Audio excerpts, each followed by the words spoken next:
Hello friends, welcome to the new episode of my channel. আমি Prince. তো এখন মূলত কথা বলবো কিংডম সিনেমাটাকে নিয়ে। এটাকে বিজয় দেবরকোন্ডার কামব্যাক মুভি হিসেবে ধরা হচ্ছিল। তো সিরিয়াসলি একটা হিরো কামব্যাকের জন্য যেটা দরকার, দুর্দান্ত একটা স্টোরি লাইন বর্তমান টাইমে দাঁড়িয়ে। কারণ আজকে স্টারডমের ডেফিনেশন কিন্তু অনেকটা কন্টেন্টের উপর নির্ভর হয়ে যাচ্ছে। বেসিক্যালি যারা নিউ এজ যারা অভিনেতা রয়েছে তাদেরকে কামব্যাকের জন্য অনেকটা বেশি গল্পের উপর জোর দিতে হবে। এবার এটার যে ট্রেলার বা টিজার এসেছিল সেটা কিন্তু খুব প্রমিসিং ছিল এবং দেখে একটা অন্যরকম গল্পের একটা আভাস দিচ্ছিল। এবং মনে হচ্ছিল যে কোথাও কি এটা টিপিক্যাল তেলেগু মুভি যেরকম হয়ে থাকে তার থেকে খানিকটা হাটকেই কিছু একটা হবে। এবং সেই খিসাপিটা এক ধরনের গল্প রিসেন্ট টাইমে সবাই যে কেজিএফ বা বাহুবলী বা ওই রকম type of kind of movies বানানোর সবাই যে চেষ্টা করছে, এটা তার থেকে আলাদা কিছু চলবে, মানে করে দেখাবে। কারণ পরিচালক ভালো, এর আগে জার্সির মতো একটা মাস্টারপিস মুভি বানিয়েছে। এবার সেটা এক ধরনের সিনেমা ছিল, এটা পুরো অন্য জনারের কাজ। এবার যারা একটু অন্য টাইপের মুভি বানায় না, তাদের পক্ষে এই মাস জনরাটাকে ক্যাপচার করা একটু কঠিন হয়ে যায়। তো ওভারঅল একটা ওয়ার্ডে যদি বলতে বলা হয় তাহলে এটা কেমন ধরনের সিনেমা হলো, একদম ইউনিক কিছু নাকি সেই ঘিটাপিটা সাউথের সেই একই ধরনের সিনেমা যেমন একই সিনেমা এখন হচ্ছে? তো উত্তরটা হচ্ছে এটার মধ্যে কোনো নতুনত্ব নেই। এটা সেই ঘিসাপেটা একঘেয়ে টাইপেরই কিন্তু সিনেমা শেষ পর্যন্ত এসে দাঁড়ায়। এটা ট্রেলার টিজার যে ধরনের জিনিসের কি প্রমিস করে, যে ধরনের এক্সপেকটেশন ক্রিয়েট করে দেয়, সেই এক্সপেকটেশন কিন্তু পূরণ করতে পারে না। কারণ ট্রেলার দেখে আমরা যে সমস্ত জিনিসগুলো মাথার মধ্যে ভেবেছি, অনেক বেশি কিছু এক্সপেকটেশন রেখেছি, তার থেকে বেরিয়েছে এই সিনেমাটা কিন্তু সেই সেম প্যাটার্নের গল্প বলে, যে ধরনের গল্প আমরা ইতিমধ্যে দেখে বসেছি। তবুও এই সিনেমাটার মধ্যে কিছু ভালো দিক রয়েছে, যে কারণে এই সিনেমাটাকে অনেক অনেক সিনেমার থেকে এগিয়ে রাখতে হয়। যেমন দেবারা বা যেমন কাঙ্গুবা, এই যে সিনেমাগুলো এক্সপেকটেশন পূরণ করতে পারেনি, কিন্তু তা সত্ত্বেও এই সিনেমাটা তার থেকে বেটার সিনেমা হয়েছে কিছু কারণের জন্য। তো সেটা হচ্ছে এই সিনেমার পজিটিভ দিক। নেগেটিভ দিকও রয়েছে, তার আগে যে পজিটিভ দিক নিয়ে আমাকে কথা বলতে বলা হয়, তাহলে প্রথমত এই সিনেমাতে আমার বিজয় দেবরকোন্ডাকে কিন্তু দারুণ লেগেছে। তাকে পরিচালক দারুণ প্রেজেন্ট করেছে, কারণ তাকে শেষ 6-7 বছর ধরে এই একই টাইপের ক্যারেক্টার করতে দেখেছি। একটা মেয়ের সাথে প্রেম হবে, মিডিল এজ একটা বয়ের চরিত্র প্লে করবে, মেয়েটা মিডিল ক্লাস ফ্যামিলি থেকে আসবে, মেয়ের সঙ্গে ঝামেলা হবে, চরম খেল্লাখেল্লি হবে, চেঁচামেচি করবে, ভাঙচুর করবে, এই ধরনের পার্টি করে এসছে। অন্যভাবে ওকে ক্যাপচার করা হয়নি। এখানে কিন্তু ওকে খুব অন্যভাবে প্রেজেন্ট করা হয়েছে এবং সেই ক্যারেক্টারে ওর কিন্তু পারফরমেন্স দুর্দান্ত। সেটা একজন অ্যাকশন হিরো হিসেবে হোক, সেটা একটা ইমোশনাল সিনে হোক, প্রমাণ করেছে বিজয় দেবরকোন্ডা একজন দুর্দান্ত অভিনেতা। এবং সে আগেও বারবার প্রমাণ করেছে নিজের অভিনয়, দেখানোর সুযোগটা ছিল না। তো এটাই কিন্তু বিজয় দেবরকোন্ডার অভিনয় স্পেসটা ভালো রয়েছে, তার ক্যারেক্টারের ডেপথ রয়েছে এবং সে কিন্তু নিজের কাজ খুব ভালো করেছে। এছাড়া বাদবাকি ক্যারেক্টারে যে যেমন আছে সেটা কিন্তু যথেষ্ট ভালো রয়েছে। এই সিনেমার ফার্স্ট হাফ কিন্তু একটা দারুণ সিনেমার প্রমিস করে, যেখানে সময় মনে হচ্ছিল যে অনেকদিন পরে হয়তো একটা পারফেক্টলি বলিউড মুভি দেখছি, যেটা একটা দারুণ কিছু প্রেজেন্ট করছে। এবং ফার্স্ট হাফ আমার বেশ ভালো লাগে, কিন্তু সেকেন্ড হাফ কিন্তু সেই ঘিসাপিটা গল্প থেকে এগোয়। স্টোরিও তোমরা ট্রেলার থেকে অনেকটাই বুঝে গেছো। তাও তোমাদেরকে আমি যদি বলি, তাহলে এখানে একজন নর্মাল একজন কনস্টেবলের চরিত্র প্লে করেছে মূলত বিজয় দেবরকোন্ডা, কিন্তু যার মধ্যে প্রচুর রাগ রয়েছে এবং সাহসিকতা রয়েছে। কিন্তু সে বিরাট কোনো পোস্টে নেই, কিন্তু ওকে একটা ইনভেস্টিগেশন একটা পাঠানো হবে, একটা মিশনে পাঠানো হবে এবং ওকে পুরো কয়েদি করে পাঠানো হবে একটা গ্যাংয়ে পাঠাবার জন্য, সেই গ্যাংয়ের খবর দেওয়ার জন্য। সেই গ্যাংয়ের লিডার হচ্ছে ওর দাদা, আর সেই দাদাকে ও বহুদিন ধরে খুঁজছে ছোটবেলা থেকে।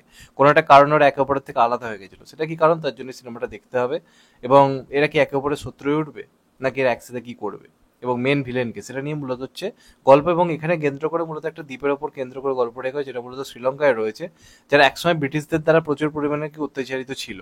এবং ওদের কোনো ওদের যে যোদ্ধা সেও পরে শেষ পর্যন্ত হার মানতে বাধ্য হয়েছিল এবং এর অপেক্ষায় ছিল কোনো একটা দিন আসবে। এবং বর্তমান টাইমে তারা ওরা কিন্তু পরাধীন, সেখানে একটা কেউ আসবে যে আস্তে আস্তে ওদের ওখানে একজন নতুন কিংডম আর কি নেবে। এবার সেটা কিভাবে নেবে, কিভাবে, এটার উপর হচ্ছে গল্প। তো স্টোরি লাইনটা বুঝতে পারছো যে প্লটটা যথেষ্ট ভালো, কিন্তু ওই যে বললাম স্টোরি টেলিং কিন্তু একদম ভালো নয়। ফার্স্ট হাফে গল্পের বিল্ড আপটা খারাপ নয়, ভালোই। যে কিভাবে ও ওদের সম্পর্কে জানতে পারছে, কিভাবে ওর ভাইয়ের কাছে পৌঁছচ্ছে, সেখানে পৌঁছে কিভাবে পুলিশের হয়েও কাজ করছে, সেটাকে ভালোভাবে প্রেজেন্ট করেছে, যে কারণে আমি বললাম ফার্স্ট হাফ ভালো।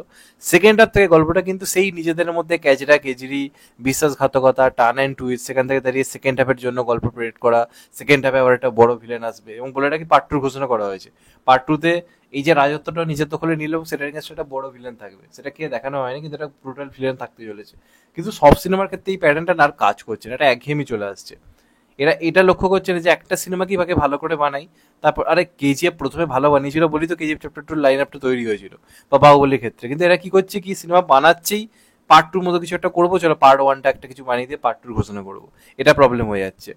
তো এটার সিনেমাটার ক্ষেত্রে ফার্স্ট হাফের স্টোরি টেলিংটা ভালো, কিন্তু সেকেন্ড হাফের স্টোরি টেলিং প্রচন্ড বোরিং হয়ে যায় এবং প্রচন্ড প্রেডিক্টেবল। মানে এখানে যে টুইস্টগুলো দিয়েছে তুমি সিনেমা শুরুতেই বুঝে যাবে কিছুক্ষণের মধ্যে যে এইটাই হবে। তা দেখে তোমার মধ্যে কোনো গুজবাম্পস মোমেন্ট কাজই করবে না।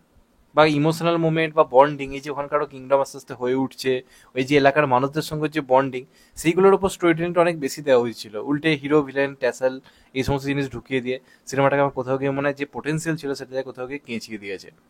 তো এটা দুর্দান্ত একটা সিনেমা আমি বলবো না, তবে বিজয় দেবরকোন্ডার পারফরমেন্স ভালো, অ্যাকশন ভালো, এবং সিনেমার ক্লাইম্যাক্সের যে শেষ 15-20 মিনিট, সেই 15-20 মিনিটের যে অ্যাকশন সিনেমা মাস মুভি লাভার হিসেবে খারাপ লাগবে না। সেখানে অনিরুদ্ধের যেরকম বিজিএম রয়েছে বা অ্যাকশন রয়েছে, ঠিক আছে। কিন্তু যারা এটা এক্সপেক্ট করছে যে একদম হাটকে কিছু দেখবো, এটা নতুনত্ব কিছু দেখবো, তাহলে আমি বলবো সাউথ মুভি এই বছর আরো একবার কিন্তু কোথাও গিয়ে ব্যর্থ হলো নতুন কিছু প্রেজেন্ট করতে। কারণ আমরা বাংলা ইন্ডাস্ট্রিতে বা বলিউডে এরকম ধরনের স্টোরি টেলিং আশা করতে পারি যেখানে ইউনিক কিছু থাকবে না। কিন্তু যাদেরকে নকল করে বলিউড সাউথ আজকে মানে বলিউড এবং বাংলা ইন্ডাস্ট্রি আজকে কমার্শিয়ালি দারুণ জায়গায় পেয়েছিল, তারা যদি নিজেদের রাইটিংয়ে সেরকম ইউনিক কিছু না আনতে পারে, তো সেটা কোথাও গিয়ে হতাশ করে। কারণ ওটা সাউথ ইন্ডাস্ট্রি, তাদের কাছে আমরা সবসময় বেটার কিছু আশা করি, এমন কিছু আশা করি যেটা অন্য ইন্ডাস্ট্রি পরে ভাববে। তো সেই জায়গা থেকে আমি কোথাও গিয়ে হতাশ হয়েছি। তাই বিজয় দেবরকোন্ডা দারুণ কাজ করেছে, তার কাজ যথেষ্ট ভালো। তাকে এই সিনেমায় নতুন করে পেলাম, সেটা একটা বড় পাওনা। এবং সে অ্যাকশন যে জনরাটাও রয়েছে সেখানেও সে খুব ভালো কাজ করেছে, এটা আমার কোথাও গিয়ে মনে হয়। তো আমি বলবো অবশ্যই ওয়ান টাইম ওয়াচেবল হিসেবে তোমরা দেখতে পারো, তবে বিরাট কিছু আশা রেখে দেখো আমি এটাই বলবো না। তবে বেশ কিছু সিনেমা আমি যেগুলোর নাম ফার্স্ট নিলাম তার থেকে কিছুটা হলো ভালো সিনেমা। সিনেমাটা আর যে দেখার সময় টর্চার মনে হয় না, কারণ সবার পারফরমেন্স এবং অ্যাকশনের জন্য, সেটা মানতে হবে। তো এটাই আমার বক্তব্য। চ্যানেলটা নতুন হলে চ্যানেলটা সাবস্ক্রাইব করে দিও and get the bell icon. ভালো থেকো সবাই, টেক কেয়ার, নমস্কার। আবার দেখা হবে, এখন তো বাই। সবাই ভালো থেকো, সুস্থ থেকো, নমস্কার, টেক কেয়ার, আবার দেখা হবে। ভালো থেকো সবাই, টেক কেয়ার।